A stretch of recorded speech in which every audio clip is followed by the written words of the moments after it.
The townspeople of Millhaven never paid much attention to the delivery guy.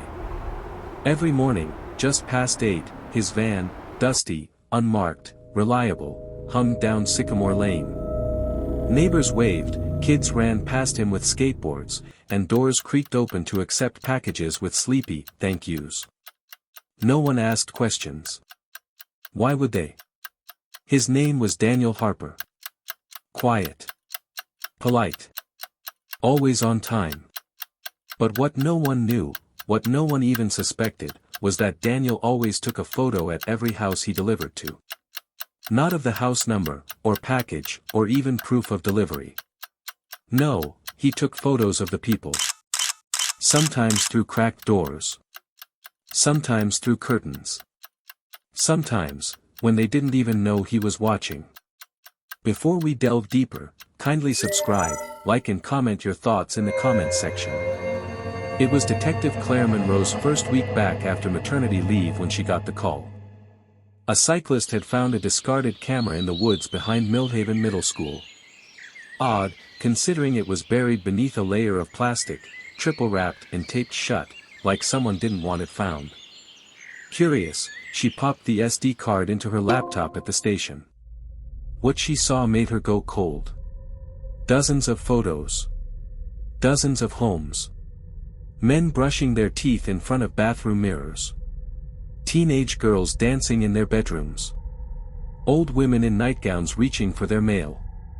Private moments. Intimate moments. Violations. All of them. Each photo was dated. Time-stamped. Catalogued like trophies.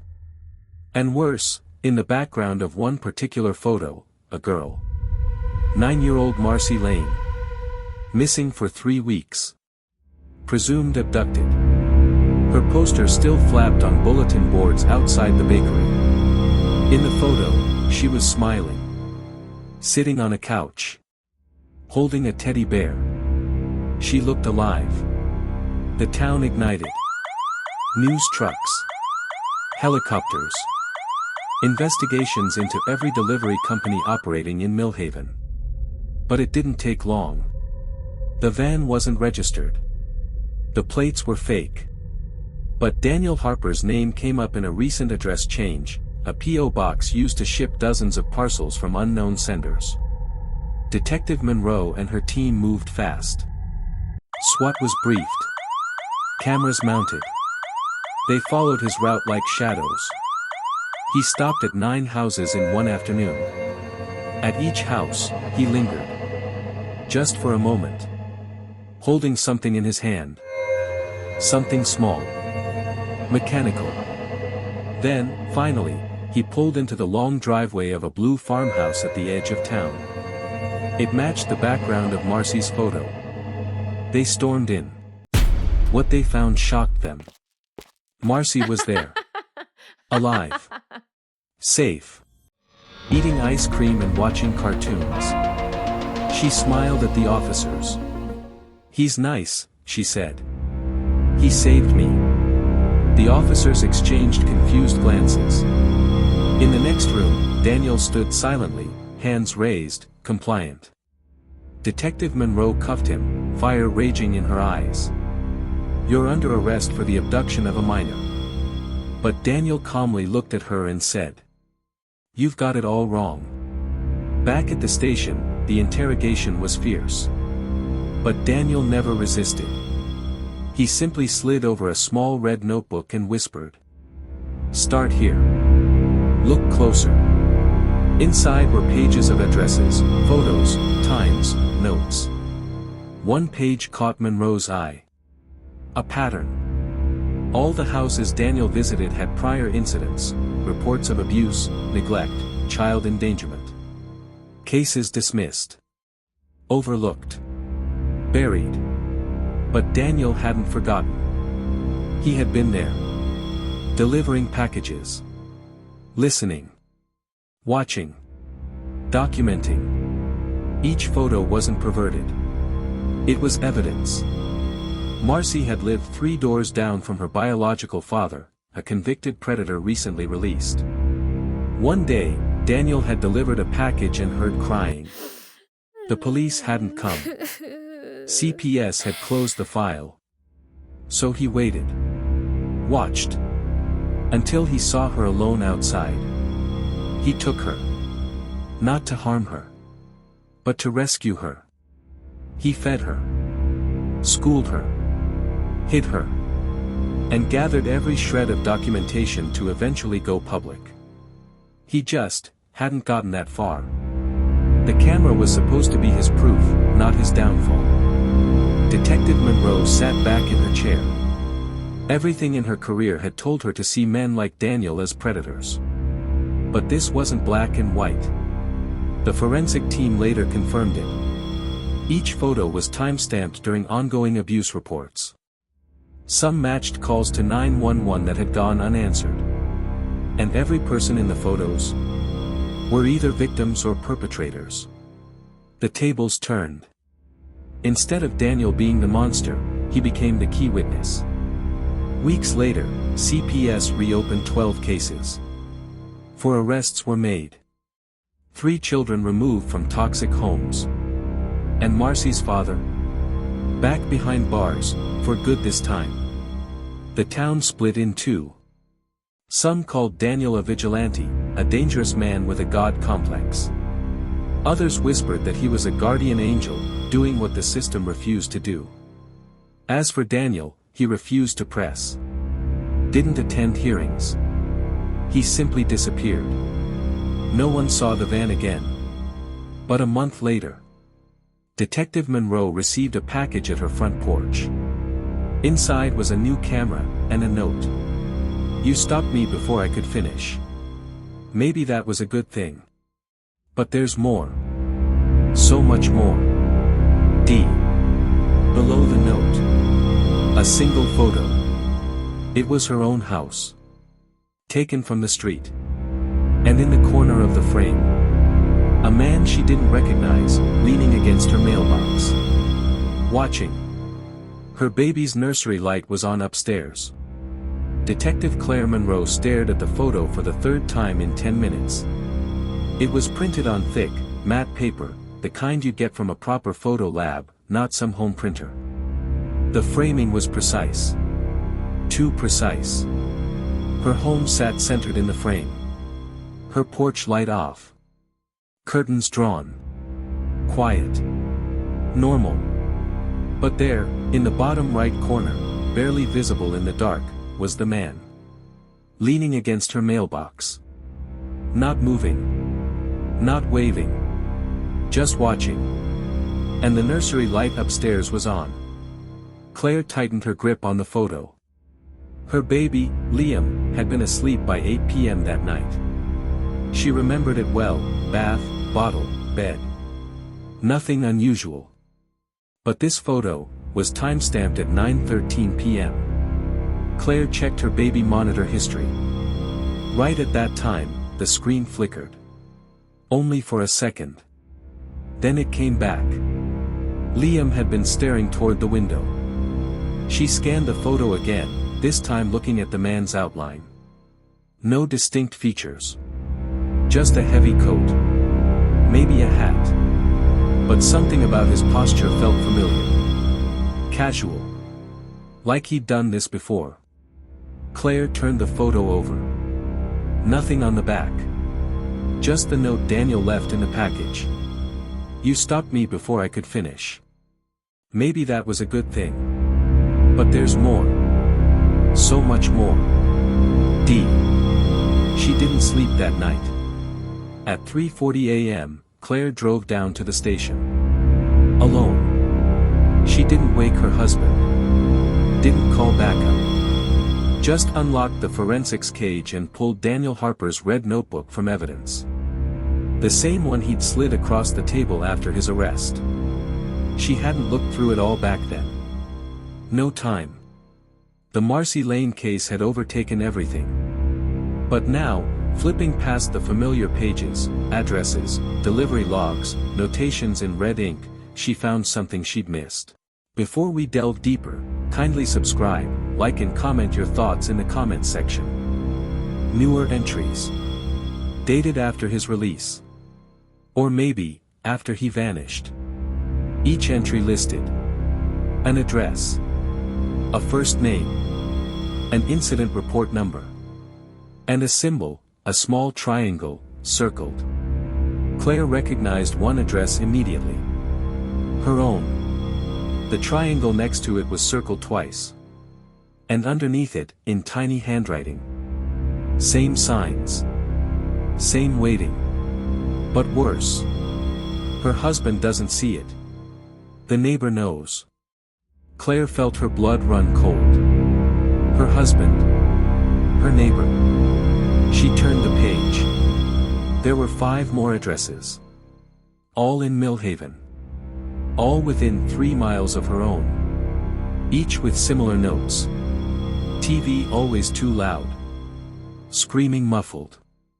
Girl always walks alone. No shoes. House has new locks. No CPS visit logged. Mailbox stuffed for days. Elder neglect likely. Daniel had kept watching. Even after disappearing. And Claire realized. He'd never stopped delivering. Just not packages. Warnings. At 7:30 a.m., she dropped Liam at daycare early. By 8 o'clock, she was on Sycamore Lane. She started with the second address in the notebook, 14 Elmswood. The house looked fine. Too fine.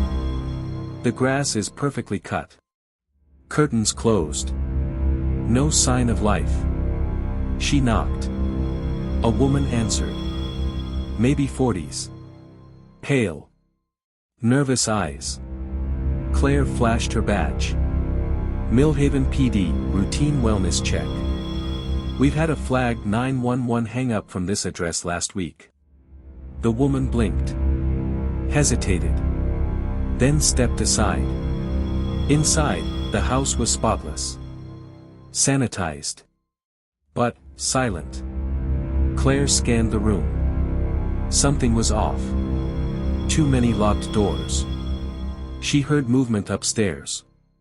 Anyone else home? She asked. No, the woman said. But then, a faint voice. Behind a closed bedroom door. A child. Whispering, "Is it over?" Claire walked toward the door. The woman reached to stop her. Wait. Claire opened it. Inside was a boy. 7, maybe 8. Sitting on the floor, arms wrapped around a pillow. A bruise on his cheek. Claire turned. Why is he locked in? The woman didn't answer. Claire made the call. By noon, Child Protective Services had custody. By 1:30 p.m., Claire was back in her car, gripping the steering wheel with white knuckles. Daniel had been right, again. That night, she found a second envelope on her porch. No name. Just taped beneath the mailbox. Inside. Another photo. Same angle. Her house again. But this time, the porch light was on. And the man was closer. Standing at the bottom of her steps. Hands at his sides. And now, Claire could see his face. She knew it. Not from a case. Not from town. But from a family photo. One frame on her hallway wall. Liam's baptism. Her husband's cousin. Detective Claire Monroe stood in the hallway of her home, staring at the framed photo above the shoe rack. Her thumb brushed over the glass, tracing the outline of the man on the far right, blurred slightly, out of focus. But now she couldn't unsee it. Same face. Same jacket. Same dead expression. He'd been at Liam's baptism. 14 months ago. Her husband had introduced him as Cousin Tyler, from out of town. She'd shaken his hand. Smiled. He'd held her baby. Claire stepped back. A chill ran across her arms. Tyler hadn't been at any other family gathering. No birthdays. No dinners. No calls. Her husband barely mentioned him, just one of the scattered side cousins. But Daniel's photo proved otherwise. He hadn't just visited. He'd returned. Alone. Watching. Claire called her husband from the kitchen. "Hey, quick question," she said, keeping her tone light. "Your cousin Tyler, the one who came for Liam's baptism. What's his last name again?" There was a pause on the other end. A long one. Then, "Why?" "Just wondering. You ever hear from him lately?" "Not really. He's weird, Claire. Honestly, I barely know him. Dad made me invite him. Said we owed it to Aunt Marla before she passed." Claire's stomach turned. She hung up, went to her laptop, and pulled up the regional database. Searched for Tyler. Searched for Marla. Then searched by partial matches. And then, she found it. Tyler Grayson. 39, former social worker. Terminated for boundary violations. No criminal record, but 2 sealed reports. One filed by a parent. The other, by a child. The pieces started clicking into place. Claire grabbed Daniel's red notebook again and flipped to a page she hadn't noticed before. It was an older entry. Address matched Tyler's old apartment in Millhaven Heights. The note beneath it read, "Too charming. Too invisible. Everyone trusts the cousin." In the margin, circled twice in red. "Access to vulnerable households via family events." Claire's pulse quickened. Was Tyler attending baptisms, just a scout? That night, Claire didn't sleep. She placed a chair under Liam's nursery window. Sat in the dark with a flashlight and her service weapon in reach. At 2:08 a.m., a car rolled down the street. Headlights off. It slowed in front of her house. Parked half a block away. Didn't move for 7 minutes. Then it drove off. Claire didn't blink. By morning, Claire was back at the station. But not as Detective Monroe. She walked into Captain Reyes' office, shut the door, and laid the photo and notebook on his desk. "Who's watching my house?" she asked. Reyes looked at the photo. "Is this from Harper?" Claire nodded. "I need a background check run on Tyler Grayson." Quietly. "I need a list of baptisms, birthday parties, school functions, anywhere he's been documented near kids." Reyes gave a long, tired sigh. "You think he's a predator?" "I think Daniel Harper thought he was. And I'm starting to think Daniel was the only one in this town actually paying attention." Claire got her hands on CPS visitation logs. Turns out, Tyler had shadowed at 3 foster homes over the past year, each under different contracting agencies. And each home had one thing in common, a child who went silent, then withdrawn, within weeks of his visits. One home had filed a report, but nothing came of it. No hard proof. Just unease. Just like Claire had felt when she shook his hand. She drove to the last address on Daniel's final notebook page. It wasn't Tyler's house. It was a rundown duplex just outside city limits. No doorbell. Just a rusted mailbox taped shut. Claire knocked. No answer. She knocked again. Harder. Then a voice from inside, "Just a minute." The door creaked open. And there he was. Tyler. Before we delve deeper, kindly subscribe, like and comment your thoughts in the comments section. Older. Thinner. But unmistakable. He blinked. Then smiled. Well, if it isn't Claire Monroe. She kept her badge visible, hand close to her holster. "Mind if I ask you a few questions?" "Of course," he said, stepping aside. The place was clean. Too clean. Sparse furniture. Closed doors. "I'm looking into some local visits. Related to your past work with children." I don't do that anymore, he said quickly. Left that life behind. All too political.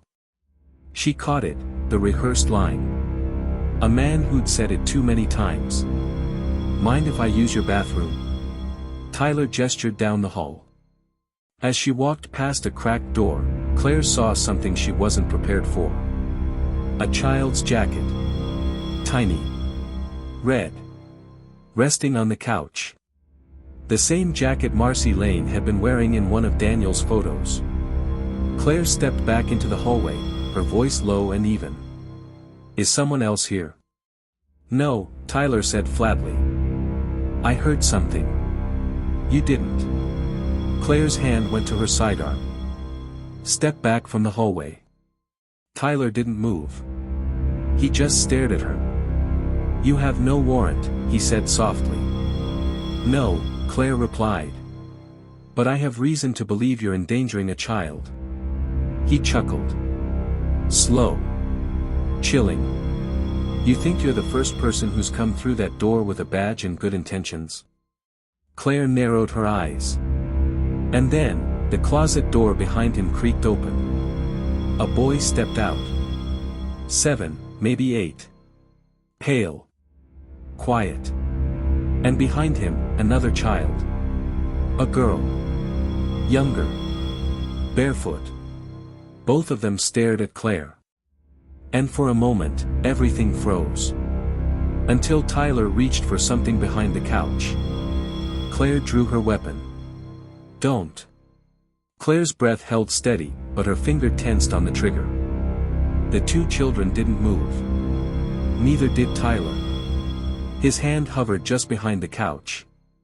Not shaking. Just deliberate. Claire's voice dropped to a controlled growl. Step away. Slowly. Hands where I can see them. Tyler met her eyes. No panic. Just something colder, calculation. Then, without warning, he grinned. You're just like him, he muttered. Claire's eyes flicked to the kids. The boy, 7 or 8, clutched the younger girl's hand tightly, protectively. Who else is here? She asked. Anyone else in the building? No one, Tyler replied, still frozen. But there were more before. Before you all came crashing in. Her heart lurched. She stepped forward. Then where are they? He didn't answer. Within seconds, backup was called. Claire stayed locked on Tyler until patrol arrived. He was cuffed, read his rights, and escorted out under her watchful eye. The children didn't cry. Not even when EMS arrived. They just stared. Like they'd forgotten how to blink. Claire knelt beside them. My name is Claire. I'm a police officer. You're safe now. Do you understand? The boy nodded. Barely. The girl leaned into her brother and whispered something. Claire leaned closer. What did she say? She asked gently. The boy's voice cracked. She said, this isn't the first time someone took us away. Back at the precinct, Tyler clammed up. He wouldn't speak. Wouldn't request a lawyer. Just sat there, smiling. Forensics moved fast. The red jacket was positively identified as Marcy Lane's, the same one she'd worn in a photo Daniel had taken weeks before she was found. The room Tyler kept the kids in was small. Hidden. Soundproofed with foam behind drywall. A makeshift lock was installed inside a cabinet door. He'd done this before. The boy's name was Jacob. The girl was his sister, Lila. They'd been listed as runaways 6 months ago, their mother a known addict, file buried in a bureaucratic backlog. Claire returned to Daniel's notebook. The entries were tighter near the back. More rushed. Less composed. But patterns emerged, names, towns, loose dates. It wasn't just Millhaven. There were references to 5 other towns. 6 more children. And then one chilling note, underlined in thick red. February 17, Maple Street. Night delivery. Child taken before I could intervene.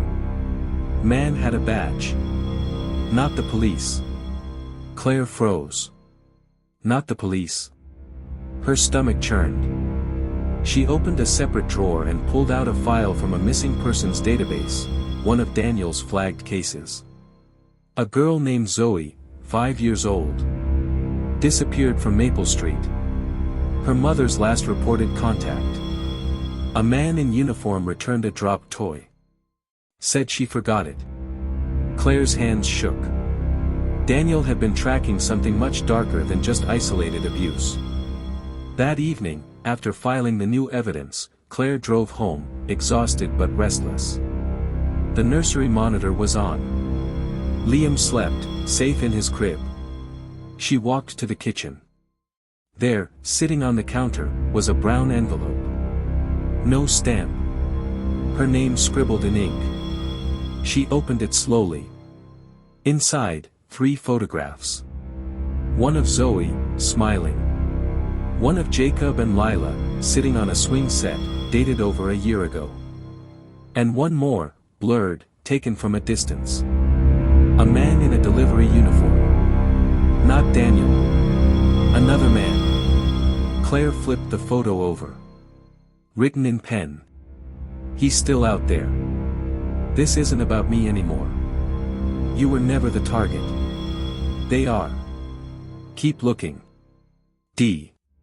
Claire dropped into a chair, the weight of everything finally settling. Tyler wasn't the end. Just one branch.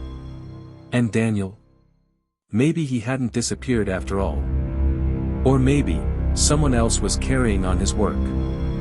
Narrative format: gritty police procedural focus on betrayal, buried truths, and institutional failure. Claire sat in her dimly lit kitchen, the 3 photos spread out in front of her like silent accusations. Zoe. Jacob and Lila. And the third, the man. She stared at his face. Not Daniel. But the same brown uniform. The same stitched-on patch. The same delivery logo. Only, that company didn't exist. Claire checked. Again. Nothing came up. Not in state records. Not in any logistics databases. It was a shell, or worse, a mask. She scanned the photo again. There it was, a glint on the man's belt. Something metallic. Not a flashlight. A badge. She zoomed in. It was distorted by the grain of the photo, but her stomach dropped. She recognized the silhouette. It wasn't police issue. It was a marshal's badge. The next morning, Claire arrived at the station early. Too early. The air still smelled like burnt coffee and stale paperwork. She bypassed her desk and headed straight to archives. Pulling every file marked closed runaway, no foul play suspected, she built a wall of photos and timelines on a corkboard. A pattern started to form. 6 disappearances in 3 years. All children. All reported missing within 48 hours of contact with a federal marshal. Different towns. Different names. One thing in common, the badge number, partially captured in one parent's witness statement. 3197. Claire typed it into the interagency database. The name that came back made her blood run cold. Marshal Paul Redfield. Decorated. Twice commended for heroic child extractions during active abuse investigations. Transferred quietly 2 years ago. Now marked inactive. But there was no record of dismissal. No pension claim. No death notice. He'd simply vanished from the system. Claire printed the file and walked it straight to her captain. But he didn't even glance at it. "We're not in the business of chasing ghosts," he said flatly. "You've gone far enough with this Monroe." Claire felt it then, the final confirmation. This wasn't negligence. This was a cover-up. Before we delve deeper, kindly subscribe, like and comment your thoughts in the comments section. She left the station early, head pounding, heart racing. That night, she couldn't sleep. At 1:12 a.m., her phone vibrated. No caller ID. She hesitated, then answered. A man's voice. Calm. Slow. You need to stop digging, Claire. She froze. Who is this? You're out of your depth. You don't want to know where this leads. I know who you are, she said. I know about Zoe. Jacob. Lila. I know about Tyler. And I know about Redfield. A pause. Then, laughter. That's adorable, he said. You think Redfield's the end. He was just another player. You've seen the board now. But you still think you're the one moving the pieces. The line went dead. Claire called Daniel. Or at least, the number he'd used once, traced to a prepaid SIM. It rang 4 times. Then voicemail. But a few hours later, another envelope arrived at her door. Inside, a note, scribbled in Daniel's precise handwriting. I told you there was more. I didn't lie. Redfield was the beginning. You're about to find out who's really been watching. Taped to the back of the note was a flash drive. Claire inserted it into her laptop, heart hammering. Dozens of folders opened. Footage. Surveillance stills. Notes in Daniel's hand. And one labeled, Claire, final piece. She clicked it. It was a photo. Taken weeks ago. From a high vantage point. Of her. Holding Liam in the backyard. And next to her, smiling, holding a drink, was someone she recognized. Her captain. Claire stared at the screen, disbelief rippling into something deeper. Betrayal. Everything clicked. The delays. The closed cases. The shutdowns. He hadn't just dismissed her concerns. He'd orchestrated them. Her mind raced. She reached for her phone. But before she could dial, headlights swept across her living room wall. A car had pulled into her driveway. Not hers. Not her husband's. Claire stood slowly, grabbing the sidearm from the drawer. She approached the window. A man stepped out. Not Daniel. Not Tyler. And not Redfield. But someone else. Wearing the same uniform. Carrying a package. And on the other hand. A badge. Claire didn't move. From the window, she watched the man step out of the car. Same brown uniform. Same fake logo on the sleeve. On one hand, a thin, rectangular package. In the other, a badge. He stood in her driveway like he'd been there before. Like he belonged there. Claire took a breath. Her finger rested on the safety of her sidearm. She turned off the light, letting the shadows swallow her as she approached the door silently. Then, a knock. 3 gentle taps. She flinched. Whoever this was, they didn't care she was a detective. They wanted her to know they were watching. Her phone buzzed. Unknown number. One text. Don't open. It's for your son. Her blood iced over. She looked at Liam's baby monitor. Still asleep. Still safe. She picked up the phone again, but before she could dial, tires squealed outside, the car peeled off into the night, leaving the package on the welcome mat. Claire opened the door slowly. The package was wrapped in brown paper. On top, one word was handwritten. Redemption. Inside was a small hard drive and a letter. The handwriting was Daniel's. Claire. I knew they would come for you. I knew they'd try to silence you like they tried with me. But you're stronger than I was. Stronger than any badge they pretend to carry. This drive contains everything. Every transfer. Every payoff. Every missing report they buried.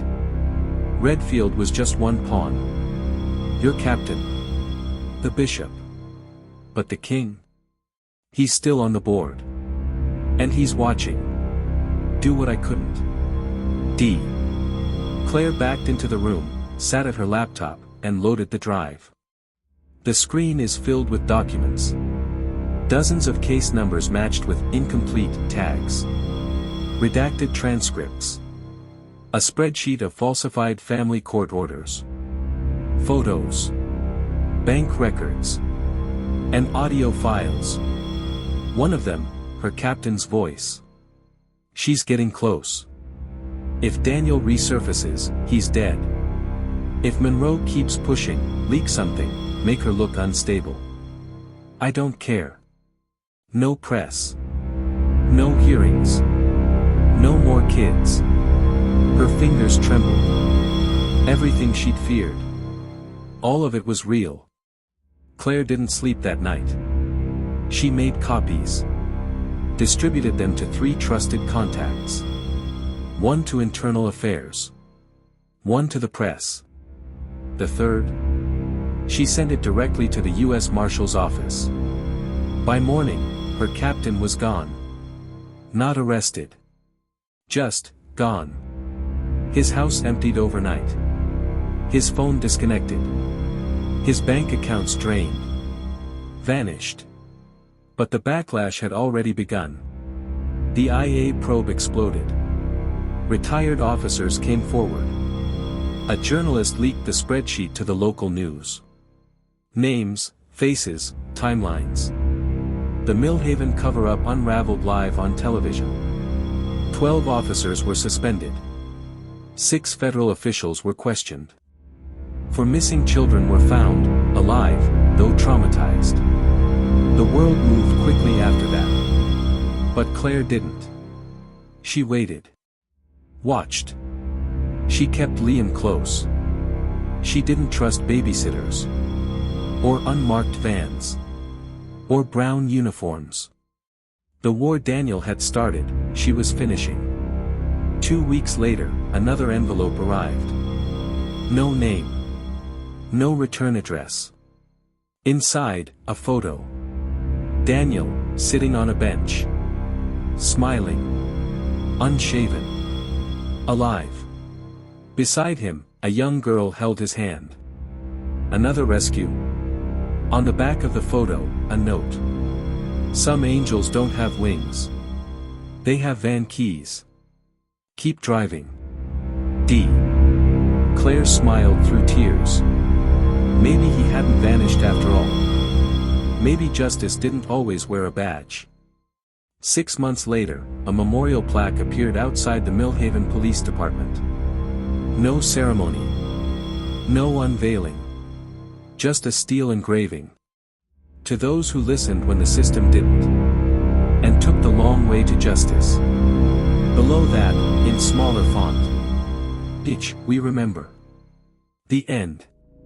Was Daniel a hero or a criminal? Comment your thoughts, like and subscribe.